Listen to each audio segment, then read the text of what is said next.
Well, good evening, everyone, and welcome to Holy Saturday. This is our final evening together as we take this journey through Holy Week, and I hope you've enjoyed it so far. I certainly have, just contributing to it and participating with all of you as we go live and just go through this process together. Very interesting time that we are in. We're all cooped up and I'm sure starving for some sense of human interaction, and this is a form of it, and I'm grateful for it. I hope you are too. Well, once again, this evening, we're going to begin with worship, and I just want to encourage you. Let's really open up our hearts. Worship sometimes it takes effort. It takes a decision to worship. And I think especially as we do it through technology, it's not as immersive as a live experience where we're together on a Sunday morning and we can engage and the music is loud and the environment is right. It takes a decision, but worship always takes a decision. We shouldn't just rely upon our emotions. We have to engage. We have to say, God, I want you to speak to me today. God, I want to hear from you. I want to open up my heart to the work of your Holy Spirit. And it takes that kind of a decisive action on our part to really engage with what God would want to do in our hearts and lives. And so I just want to encourage you with that as we come to this time of worship. Let's engage. Let's make the decision to allow God to speak to us and minister to us tonight for what we need and for what we may not even know that we need. That He would come and He would work in our lives through this evening together. So let's invite the Holy Spirit to come and to fill this space this evening. Well, it is Saturday of Holy Week, the final day of these 6 days of reflection, the journey to the cross and now through the cross and into Saturday. And for me, Saturday always represents those times where we wonder if God is coming through, where we might doubt or question. We might be very much like the disciples who locked themselves away or went back to old jobs after Jesus' crucifixion, where nothing made sense. Everything was shaken down. I don't know if you remember any times in your life where things were just shaken down to their foundations. I've definitely found myself there on a couple instances. These are probably the times of our lives that we experience the most suffering. And it almost always turns into this amazing transformation that God uses those times to bring new life. And so this salvation story, this Saturday, is a reminder that when all seems lost, that Jesus is coming. And yet, as many times as we've seen God's faithfulness in our lives, there is this sense of, are you coming through? Are you going to come through this time?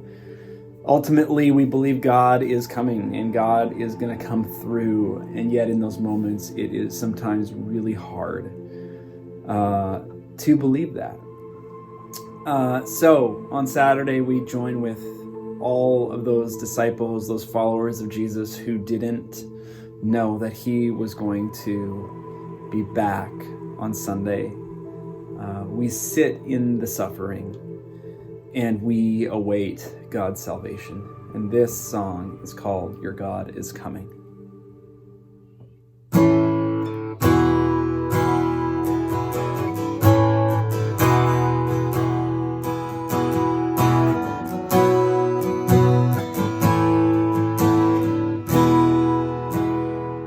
When I am low,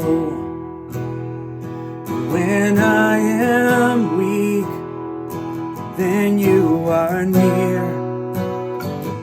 You comfort me. When the leaves fade and fall from trees, when seasons end, you walk with me. Your God is coming. Creation sings, we have been waiting for Christ the King. Your God is coming, so let it be.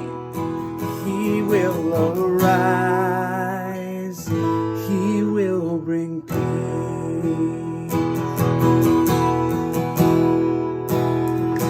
In all the glory, in all the grief, we lift our eyes from what we see. With all the riches of heavenly things, we will await a victory.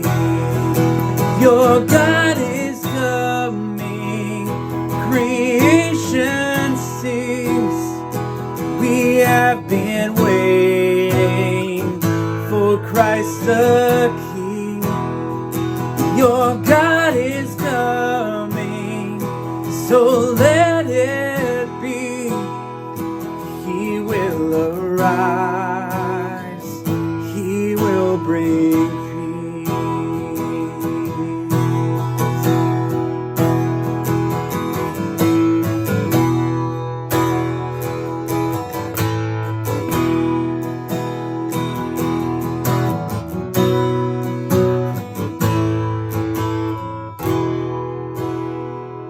No longer death, for you bring life. You come from far to fetch your bride. You made the way for all to come, to find a purpose in Christ the Son. Your God is coming, creation sings, we have been waiting for Christ the King. Your God is coming, so let it be. He will arise now, He will bring peace. Your God is coming, creation sings, we have been waiting for Christ the King. Your God is coming, so let it be. He will arise now, He will bring peace. He will arise now, He will bring peace.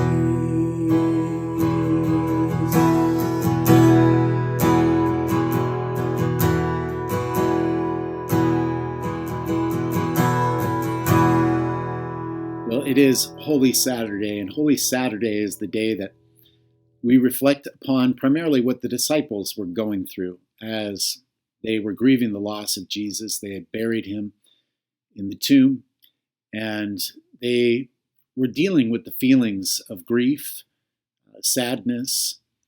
All their hope was lost.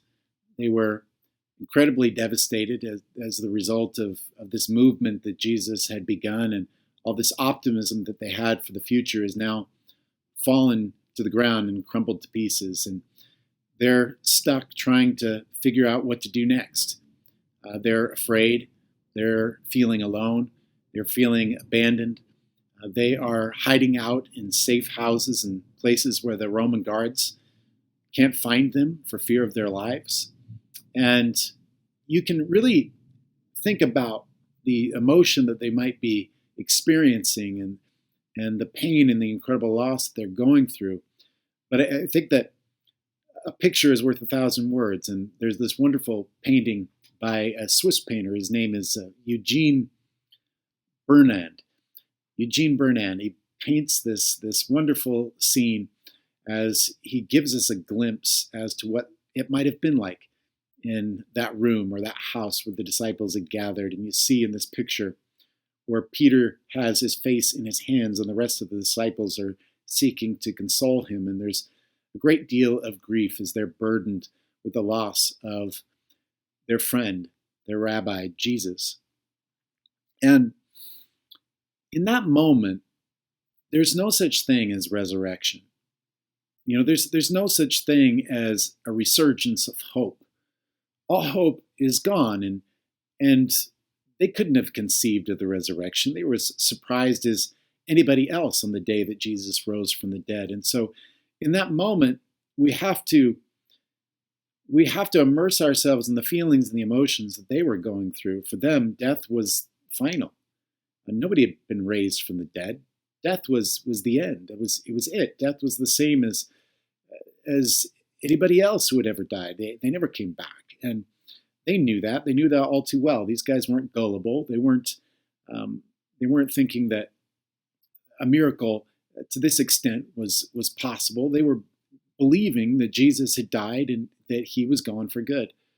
They weren't, counting down by the tomb, on the Saturday morning, wee hours of the morning, 5, 4, 3, 2, there's no sense in which they were anticipating the resurrection happening. And so, Holy Saturday, it's an opportunity for us to contemplate hopelessness, those hopeless seasons of our lives, those painful, those dark moments in which we've experienced something that we weren't anticipating, that caught us off guard, that caught us by surprise, that led us to a deep and a dark place where we felt as though all hope was lost, and there was no anticipation of the future, and there was no desire or longing for life going forward. We were depleted. The air was taken out of us. It's those moments in life in which we experience serious setbacks, situations that seem unimaginable, pain and loss and tragedy. Perhaps it was a diagnosis that had serious implications for your health or the health of a loved one around you. Perhaps it was the death of a loved one. And you go through an experience like that, and you know exactly the way that the disciples were feeling in that moment. Perhaps it's being in the grip of a terrible addiction, whether it's something you're personally going through, or a loved one, or a family member, a close family member who's caught up in addiction, and you know the hopelessness of that situation. Many of us have experienced it, or know of somebody who has experienced that. It's a very, very dark thing. Or perhaps going through a season of rejection. Maybe there's a broken relationship. Maybe it's a divorce. Maybe it's the loss of a good friend, or a son or a daughter where you're just at odds with one another and the relationship has been broken. That can feel very hopeless and very dark. And we've all been there. We've all been through seasons like that.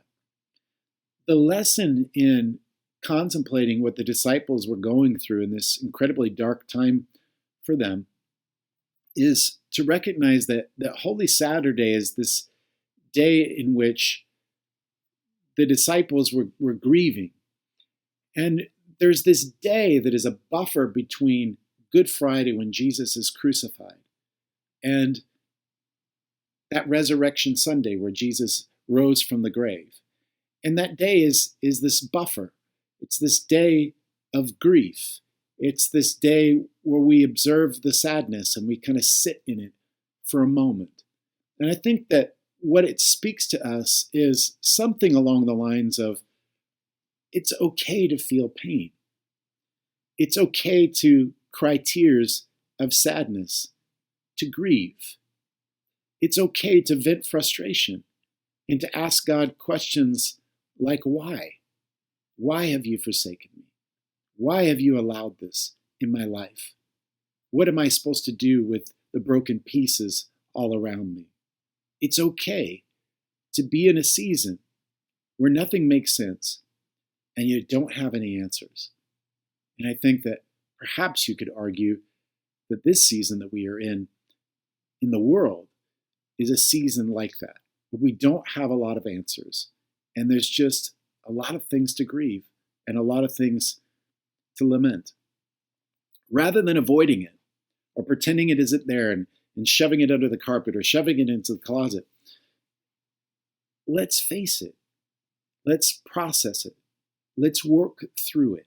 I think Holy Saturday is this day in which we recognize that that's not only okay, there's a season for that. There's a season to grieve. There's a season to mourn. There's a season to lament. The scars in Jesus' hands and feet, the scars in his side, are reminders of the pain that he had to endure. He suffered, and according to the scriptures, he was made perfect through that suffering. Your trials are a refinement by fire, but you have to go through the process in order to be refined, and that's a very uncomfortable thought. But will you embrace this? Will you embrace this process, or will you ignore it? Will you shove it under the carpet? Will you shove it into the closet and try to forget about it and pretend that it isn't there and that hopefully one day it will go away? We recognize in the story of the disciples that if you're able to go through it, there's great hope on the other side. We see in the stories of Peter, for example, that following this epic failure that he went through in denying Jesus and abandoning Jesus in the moment of his greatest need, Peter became the rock on which the church was built. He became the greatest advocate for the movement that Jesus sought to begin. He preached to thousands and thousands of people. He was that formidable leader. He was that point person for passion and faith in the midst of the great explosion of growth that Christianity experienced on the other side of the cross and the other side of resurrection. The entire community of the disciples and the early followers of Jesus were transformed into people who became advocates for the way of Jesus, and they evangelized the world because of their incredible boldness as a result of having gone through those dark moments, those sad moments, those moments in which they couldn't imagine a future. And it was like they were shot out of a cannon. It was like a better illustration would be a slingshot. They were pulled back, but being pulled back generated the power on the release of that spring for them to move forward in an incredible capacity.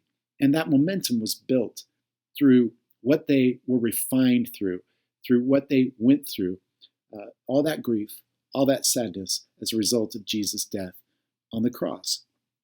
So the question, and here's where I move to an application, is what about you? Have you been avoiding pain?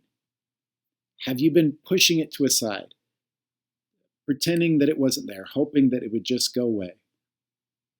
Have you been burying your head in the sand, afraid to face it? My encouragement to you this Holy Saturday is don't be afraid of it. Don't be afraid. Go through the process. Face it. Let it wash over you. Holy Saturday is a day for grieving. It's a day for embracing sadness and loss. But don't fear. Don't lose hope, because Saturday is only one day.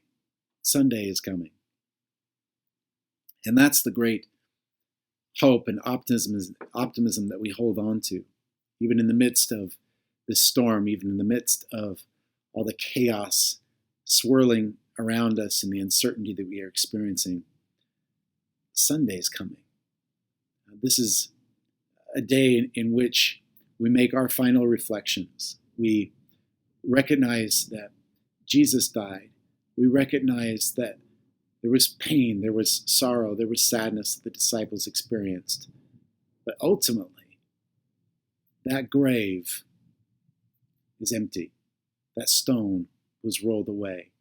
And Jesus would prove to the world once and for all that at the end of the day, life has the final say. Love wins. Death is defeated. death, hell, and the grave are crushed, and Jesus is victorious. And that is our great hope. And we begin to turn towards that as we celebrate the resurrection tomorrow. But I pray that this is a time in which we could minister to one another. I pray that this is a time in which you're encouraged. I pray that you even sense now that there's a light at the end of the tunnel. I know that as far as the news reports that we are hearing, there's a lot of things moving in the right directions. I know there's a hard road ahead for us, but I think Easter is coming at a particularly relevant time this year. And if ever we had need of resurrection, I think it is now. We need the hope that resurrection brings. We need to know that there is life at the end of this dark and long tunnel. And so I pray that you are encouraged. I pray that you are filled with a sense of anticipation for everything that we can experience together on Resurrection Sunday. I love you all very much. I hope that you're staying safe. I hope that you're doing well. And I hope that this time has been meaningful and impactful in your life. So blessings upon all of you. All my love, all my thoughts and prayers are with you. And just praying that you are doing well. God bless everybody.